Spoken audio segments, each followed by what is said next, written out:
This video is about ignoring a woman, what it actually means, why people do it, and whether it's a healthy boundary or a quiet form of emotional control. I want to talk about this the way I would in a therapy room, calmly, honestly, and without pretending. The question is simple because it isn't. Ignoring someone can look like strength to one person and cruelty to another, and the line between the two is thinner than most people are willing to admit. Welcome back to the channel. If this is your first time here, this is a space where we slow things down and look at relationship behavior through a psychological lens, not hype or rage. Today's topic is controversial for a reason. I've sat across from men who felt powerful when they went silent, and I've also sat across from men who felt deeply ashamed afterward. I've listened to women describe silence as abandonment, and others describe it as the moment they finally saw the truth. Same behavior, very different impact. As a therapist, I've learned that ignoring someone is rarely about the other person. It's usually about fear control, exhaustion, or confusion. People don't withdraw because they're calm and centered. They withdraw because something inside them feels threatened, overwhelmed, or unseen. That's where the dark psychology part comes in. Not because silence is evil, but because it's powerful, and power without awareness tends to harm. This conversation isn't here to attack men or defend women. It's here to question a behavior that gets casually promoted. Without anyone talking about the emotional consequences, silence can create space for reflection, or it can quietly destabilize someone's sense of safety. Both can be true, and the difference isn't intention alone. It's self-awareness. I remember early in my practice, realizing how often people confuse emotional distance with emotional maturity. They're not the same thing. One builds clarity, the other builds confusion. If you've ever ignored someone and felt justified, but strangely empty afterward, or been ignored and felt yourself unravel, this video is for you. We're going to explore this carefully without drama, without hate, and without pretending there's one clean answer. Just honest psychology, human behavior, and uncomfortable questions worth asking. One, when silence becomes a weapon. When people talk about ignoring someone, they often dress it up as strength, discipline, or self-control. But in the therapy room, silence shows up very differently. Silence, when used unconsciously, becomes a weapon. Not because it's loud or aggressive, but because it creates uncertainty. And uncertainty is one of the most destabilizing emotional experiences a human being can have. I've seen this play out many times. Someone withdraws communication and tells themselves they're just staying calm or not reacting on the surface. That sounds healthy, but beneath it, there's often something else happening.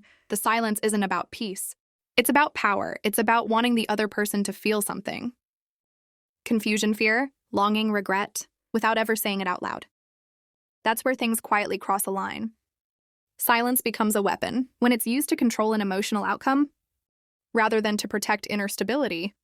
There's a big psychological difference between stepping back to regulate yourself and stepping away so the other person will panic, chase, or submit. One is self-respect.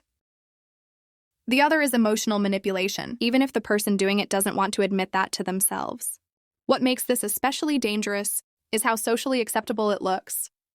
No insults, no raised voices. No obvious cruelty, just absence. And absence forces the other person to fill in the blanks. The mind doesn't handle unanswered emotional questions well. It starts creating stories. What did I do wrong? Am I being punished? Am I about to be abandoned? That internal spiral is where silence does its real damage. From experience, I can say that people who rely on this kind of silence often believe they're in control, but they're usually avoiding a deeper fear. Fear of confrontation, fear of vulnerability, fear of being seen as needing something. Silence feels safer than honesty because it avoids exposure. You don't have to risk rejection if you don't speak. You don't have to admit hurt if you disappear. But here's the part many don't expect. When silence is used as a weapon, it doesn't just affect the person being ignored, it reshapes the person using it. Over time, they become emotionally distant, guarded and disconnected from their own needs. What started as a way to feel powerful slowly turns into emotional isolation. Silence is not wrong by default. Sometimes it's necessary, sometimes it's healing.